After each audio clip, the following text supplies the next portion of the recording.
বড় হরি হরি বল। আজ হবে শিঙি মাছের পাতলা ঝোল। তাই বাজার থেকে শিঙি মাছ কিনে নিয়ে আসলাম, কাটলাম, কেটে ভালো করে ধুচ্ছি। ওই যে আটা দিলাম, হ্যাঁ বন্ধুরা, এখন তো আর ছাই পাওয়া যায় না, তাই আটা দিয়ে ভালো করে চটকে রোগড়ে ধুয়ে নিচ্ছি। তারপর সিমেন্টের মধ্যে ওই যে আমাদের কলতলা, ভালো করে ডলে ডলে ধুয়ে আবার একটু নুন দিয়ে চটকে ধুয়ে ভালো করে, কারণ যে কোনো জিওল মাছ ভালো করে ধুয়ে নিতে হয়। ভালো করে ধুয়ে নিলাম, ধুয়ে এইবার রেডি করব কাঁচকলা, আলু, পেঁপে দিয়ে পাতলা ঝোল।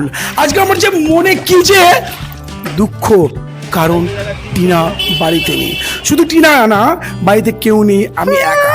আর গতকাল প্রচুর রিচ খেয়েছি বোয়াল মাছের মাথা কষা, তাই আজকে মন ভালো নেই। যেহেতু টিনা ঘরে নেই, তাই আজকে আমি প্লেন পাতলা ঝোল দিয়ে শুধু ভাত খাবো। তাই কাঁচকলা কাটছি। কাঁচকলা বলুন, পাকা কলা বলুন, কলার গুণ, ঝুড়ি মেলা ভার। কলার গুণ নিয়ে বোধহয় কাউকে বলতে হবে না। যা হোক, একের পর এক কাঁচকলাগুলো কাটলাম, মোটা মোটা করে কলা কাটলাম, কারণ গলে যাবে তো। তারপর পেঁপে ভালো করে ছিলে একটু মোটা মোটা করে পেঁপে কাটলাম। তারপরে কাটবো আমার বাড়ির গাছের গন্ধরাজ লেবু। আলু কাটা হয়ে গেছে, একের পর এক সবজি কেটে আজকে আমি রান্না করব জ্যান্ত শিঙি মাছের ঝোল। যেহেতু গতকাল আমি রিচ খাবার খেয়েছিলাম আমার ওই রান্না বাড়িতে, বোয়াল মাছের মাথা কষা, টক ডাল, ভোলা মাছ ভাজা, কাতলা মাছ ভাজা, প্রচুর রিচ খাওয়া হয়েছে। তাই আজকে একটু লাইট খাবার খাবো, যেহেতু রোজ রিচ খাবার খাওয়া ভালো নয়। যা হোক, আনাজ কাটা হয়ে গেছে, আনাজের খোলাগুলো তুলে পরিষ্কার করে নিচ্ছি। এরপর আদা, হ্যাঁ আদা আর জিরে দিয়ে ঝোলটা করব, কাঁচা লঙ্কা বাটা দিয়ে। আদাগুলো বেশ ভালো করে গ্রেট করে নিচ্ছি। তারপর মাছের মধ্যে নুন হলুদ ভালো করে মাখিয়ে নিলাম। যেহেতু কাঁচা লঙ্কা গ্রেট করা যায় না, তাই ভালো করে কাঁচা লঙ্কাগুলো বেটে নিচ্ছি। ভাই প্রচুর হাত জ্বালা করেছে কাঁচা লঙ্কা বাটার পর। আর যদি টিনা ঘরে থাকতো না, বেশ ওর গাল টিপে টিনা কাছে আদর করতাম এই লঙ্কা মাখানো হাত নিয়ে। যা হোক বন্ধুরা, এই আর কি মারছি। লঙ্কা বাটা হয়ে গেল, তারপরে আমি রান্নাঘরের দিকে যাব, কিন্তু একেবারে সব রেডি করে নিচ্ছি, কারণ বাড়িতে আমি আজকে একা, আমাকে যোগান দেওয়ার মতন কেউ নেই। গ্যাস চালালাম, প্যান রাখলাম, তেল দিচ্ছি। খুব একটা বেশি তেল দিচ্ছে না, মনে হচ্ছে বেশি, কিন্তু বেশি তেল না। মাছগুলো একের পর এক কড়াইয়ের মধ্যে দিচ্ছি, 40 সেকেন্ড করে এক একটা পিচ কড়া আছে ভেজে নেব। জিওল মাছ বেশি ভাজতে নেই, তাই আমিও জিওল মাছ বেশি ভাজছি না, তাহলে তার উপকারিতা চলে যায়। এরপরে আমি তেলের মধ্যে কাঁচকলাগুলো দেব, একটু নুন একটু হলুদ দিয়ে ভালো করে কড়া তেলে নেড়ে ছেড়ে তুলে রাখবো। তারপরে দেব আমি পেঁপে। পেঁপেগুলো কয়েক সেকেন্ড কড়া তেলে ভাজবো, ওই 30-40 সেকেন্ড মতন কড়া তেলে ভাজবো, তুলে রাখলাম। তারপরে এবার আমি জিরে ফোড়ন দেব।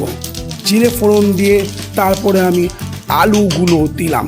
আলুগুলো বেশ ভালো করে লাল লাল করে ভেজে নেব। লাল লাল করে ভেজে নেওয়ার পরে তার আগে একটু তেজপাতা দিয়ে দিলাম। ভালো করে আলুগুলো কড়া তেলে লাল লাল করে ভেজে নিলাম। ভেজে নেওয়ার পর একটু ঢাকা দেব। তারপর আমি চলে যাব মাইক্রো ওভেনে। মাইক্রো ওভেনে আমি মশলা করার জন্য ছোট্ট কাঁচের বাটিতে জল গরম করব। জল গরম করা হয়ে গেল, এইবার জলটা বার করে তার মধ্যে দেব আমি হলুদ গুঁড়ো, নুন এবং জিরে গুঁড়ো। ভালো করে নাড়লাম, নাড়ার পর সোজা চলে গেলাম রান্নাঘরে। রান্নাঘরে গিয়ে ওই যে আলু ভাজা হচ্ছিল, আলু ভাজার মধ্যে ওই যে মশলার মিশ্রণের জলটা ঢেলে দিলাম। ভালো করে নেড়ে চেড়ে কাঁচকলা পেঁপেগুলো দিয়ে দিলাম, দিয়ে একটু কষিয়ে ঢাকা দিয়ে দিলাম। তারপরে দিলাম ওই কাঁচা লঙ্কা বাটা। হ্যাঁ, শুকনো লঙ্কা বাটা চলবে না, যেহেতু এইগুলো পিলে রুগীর ঝোল, আর আজকে আমি পিলে রুগীর মতনই খাবো। আবার আমি একটু জল গরম করছি, কারণ গরম জল ঝোলের জন্য দেব।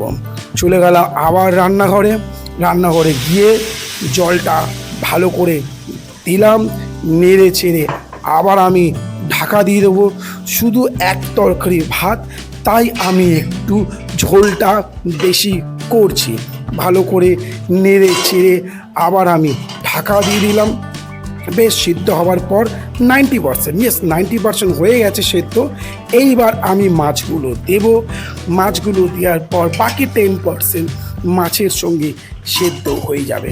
হ্যাঁ বন্ধুরা, রান্না প্রায় শেষের দিকে। আবার ঢাকা দিয়ে দিলাম। ঢাকনা খোলার পর আমি কিন্তু মাছের মধ্যে এক চিমটে, মাত্র একটুখানি এক চিমটে আটা দিলাম, কারণ একটু ঝোলের থিকনেসটা আসবে, নাহলে পাতলা একদম গুড়িয়ে এদিক ওদিক চলে যাবে আর আমাকে গামছা করে নেমে খেতে হবে। তাই একটু আটা দিয়ে ভালো করে নেড়ে চিড়ে রান্না প্রায় শেষের দিকে, প্রায় না একদমই শেষের দিকে। এই দেখুন আমার শিঙি মাছের ঝোল। এইবার আমি খেতে বসবো। Happy Sunday. চলে এসেছি আপনাদের সঙ্গে একসাথে খেতে, তাই জমিয়ে খাবো। গতকাল প্রচুর রিচ খাবার হয়েছে, বোয়াল মাছের মাথা কষা, মাছ ভাজা, আমের ডাল, তাই একদম আজকে লাইট খাবার। একদম খুব খিদা পেয়েছে, জিভের জল চলে আসছে। অনেকদিন ধরে ভাবছিলাম শিঙি মাছের ঝোল খাবো, পেঁপে কাঁচকলা দিয়ে, আলু দিয়ে। আজ ঘরে আমি একাই আছি, কেউ নেই। টিনা গেছে ওর মামা বাড়ি, কেউ নেই। তাই ভাবলাম আজকে শিঙি মাছের ঝোল করি আর আপনাদের সঙ্গে বসে খাই। আর একটু উচ্ছে আর কুমড়ো ভেজেছিলাম। কুমড়ো আমি দুষ্টি আছে।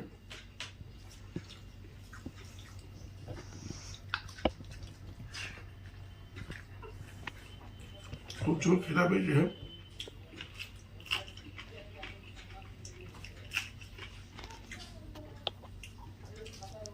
গরমও পড়েছে খুব, তবে কি রোজ এক নাগারে রিচ খাওয়া ঠিক না।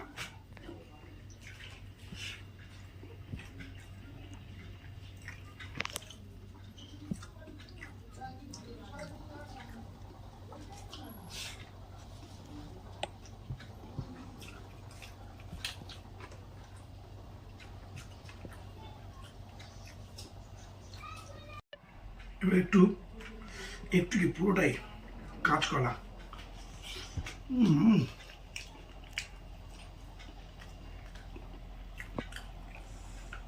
পেঁপে,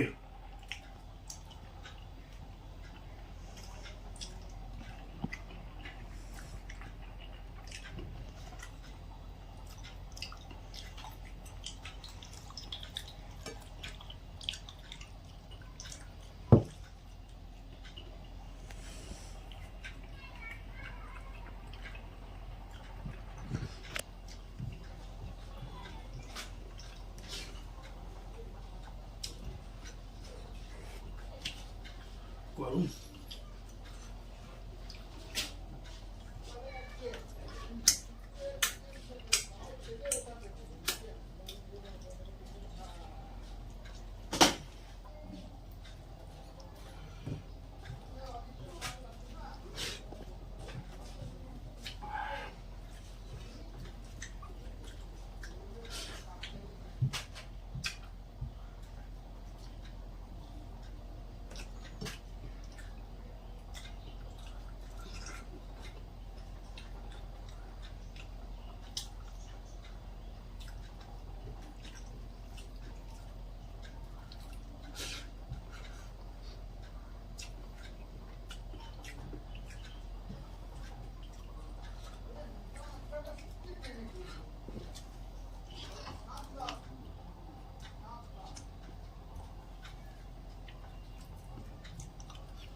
শিঙি মাছের উপকারিতা অনেক রকম। শিঙি, বোয়াল, সরি বোয়াল না, মাগুর বলতে গেছিলাম, মাগুর বলতে গিয়ে বোয়াল বলেছি, কারণ কয়েকদিন ধরে খালি বোয়াল খেয়ে যাচ্ছি তো আমি। শোল, ফলই সব এক ক্যাটাগরির মাছ।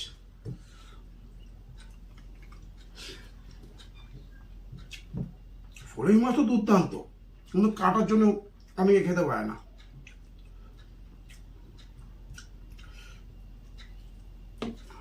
প্রচুর ঠান্ডা মাছ, এরা গাছের লেবু।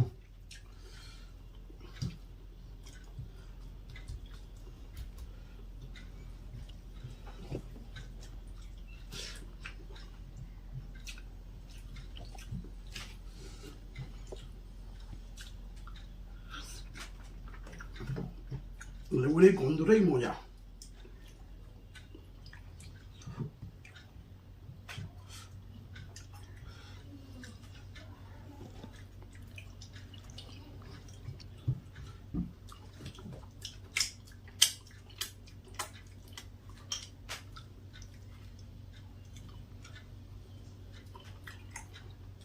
আজকে একদম ভাত কম নিয়েছি, আর আইটেম তো কিছু নেই বললেই চলে, খালি 2 রকম। এত সবজি আমি দিয়েছি ঝোলে, সবজিগুলো পুরোটাই খাবো। ও কি গরম, কি গরম।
শিঙি মাছের ডিম খুব উপকারী, যে কোনো মাছের ডিম উপকারী, তবে জিওল মাছের ডিম তো আরো বেশি উপকারী।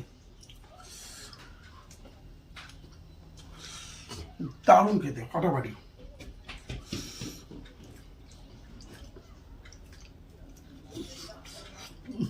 মুখে দিলেই গলে যাচ্ছে একদম। আমি নিজে বানিয়েছি বলে বলছি না, খেতে বেশ ভালো হয়েছে। কারা কারা শিঙি মাছ খেতে ভালোবাসো জানিও, যদি কোনোদিন সম্ভব হয় একসাথে খাবো, চলে এসো, নাহলে আমায় ডেকে নিও।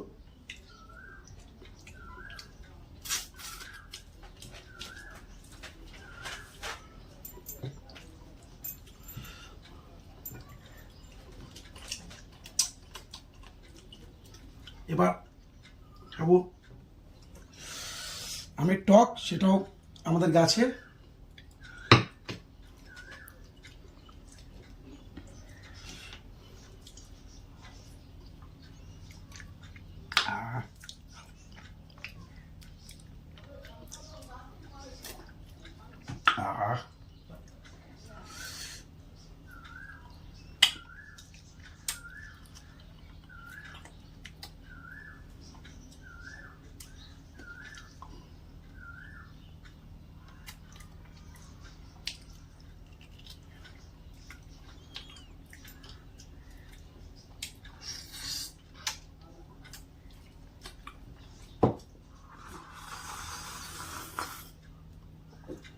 একটু গাঢ় বানিয়েছিলাম, তবে আমের টক একটু পাতলাও করা যায়, অনেক রকমভাবেও করা যায়, কিন্তু আমি একটু মন চাইলে ঠিক ঠিক করে খেতে, একটু গাঢ়ভাবে।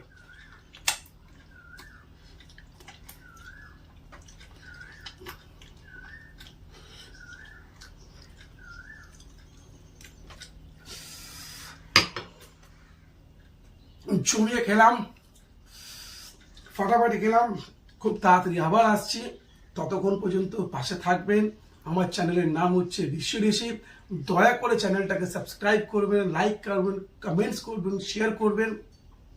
আর এই চাঁদি ফাটা গরমে সবাই সাবধানে থাকবেন, বাড়ির বাচ্চা বাড়ির বড়দেরকে খুব সাবধানে রাখবেন, ভালো থাকবেন, ভালোবাসবেন, আমি আছি, আপনারাও থাকবেন।